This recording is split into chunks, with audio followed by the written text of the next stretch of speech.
Good morning. My name is Bill Wells with the ARMSTRONG Company. I'm here to talk to you today about your new digital mixing valves manufactured by Armstrong International.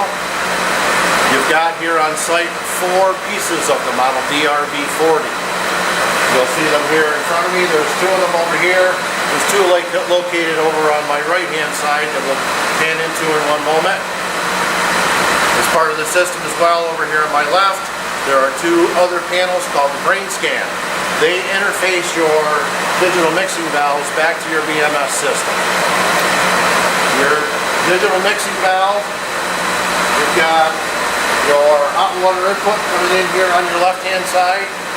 You've got your cold water input coming in here on your right hand side. You have your finished water temperature coming out of the top of the valve. The other critical portion to the valve is your recirc loop. There's 2 recirc pumps located behind me here on the floor. And you can see the return line coming back into the cold water feed on this. One important issue with this valve, because it is a digital mixing valve and uses thermocouple probes to determine the outlet temperature as well as the hot water temperature and the cold water temperature, is that we always have a good recirc on these valves. The DRV40 requires a minimum of 5 gallons per minute through each valve to maintain a good solid set point on the outlet temperature. Now you'll see here on the valve, you've got the top display indicates your outlet temperature, the bottom display indicates your set point. There are no controls on this valve, so there's no way to get into it push button wise to make any changes. That's done either through your VMS system, which is the brain scan panel, or it's done through a local laptop computer. These valves are meant to be standalone. They operate 100% on their own with no input from any other device. They do have a fail-safe feature in there that's controlled by a battery, which really is your only true maintenance item on this valve, is their upkeep on the battery.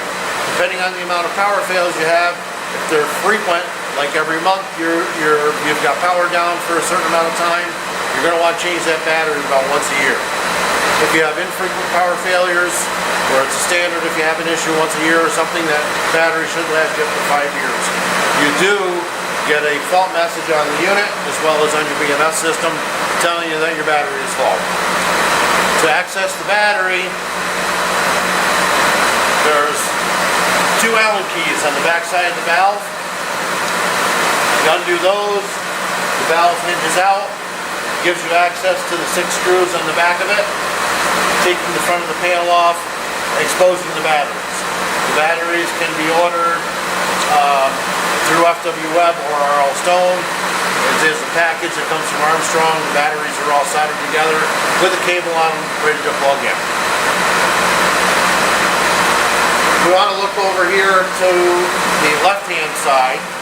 Okay, I'm stuck over to the right of where I was before, tucked in behind the hot water heater here. You'll see another pair of the DRV40 digital mixing valve. The only difference between the ones I was just standing in front of and the 2 over here, the ones I was in front of over there are used for your domestic hot water. The 2 over here are dedicated for your eyewash stations around the building. The only difference between the 2 systems is that this one has a temperature set point on it of 85 degrees versus 110 degrees on your domestic hot water. Again, there's 2 units, one on the bottom, one on the top. Same setup, hot water on the left, cold water with the return in on the right, outlet on the top. Again, same scenario here with the recirc, especially on this system, because obviously we have very little demand on an eyewash station. Hopefully we never have a demand on an eyewash station, but you will need that recirculating pump and flow through both of these valves to maintain your outlet temperature at the top of the valve. Okay, here I am over to the left-hand side of where it was earlier in front of the brains. I want to show you now the brain scan, which is the interface device to the brains. What this device does here is it brings the data from the brain to your BMS system. You'll see in the back of the panel here, there is an electronic circuit board that has a protonode processor on here, connection to your BMS system, power to this unit, and the connection to both of the brains behind me. This will allow you to see the information that's viewable in the brain through the temperature probes as far as the inlet, the outlet, and any conditions that might exist on the brain at any point in time.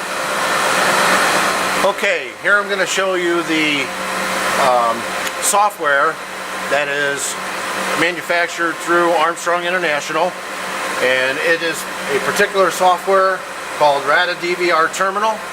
It's made specifically to talk directly to the brain. Keep in mind you will be able to do some of these features through your BMS, through the brain scan, but in the event that system goes down, you are provided with some interface cables, and you can go online and download this software package free at ArmstrongInternational.com. Now, I've plugged the cable into the brain. I'm going to go up here and I'm going to look at my COM port and click on that. It'll automatically fire up and bring the information in from the brain. Right now we're looking at the valve information as far as serial number, version, data manufacturer. I can go to my next tab here.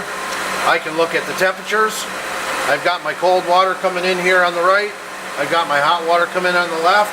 And I have my outlet, which is maintaining here at set point. It's through this particular screen. If you wanted to make a change of the set point, I can go in here. If I needed to raise that to 115 per se and set it, boom. You'll notice the set point change here as well as here on the valve. Let me take that back to 110 where we want to be. Set. Alright. You could use this software if for some reason, like I say, your BMS system is down and you think you might have a problem with one of the internal sensors in the valve. This will give you an idea of each of the temperature probes in the valve, again with your cold, your hot, and your outlet. Here again, there's some other set points in here, set from the factory. These are your alerts and your alarm points, as well as your error temperature. You do not use the disinfection option here, so that's out. And valve options are part of the main setup of the valve, so there isn't anything you would have to do here. Most of your information is going to be here in temperature and set point.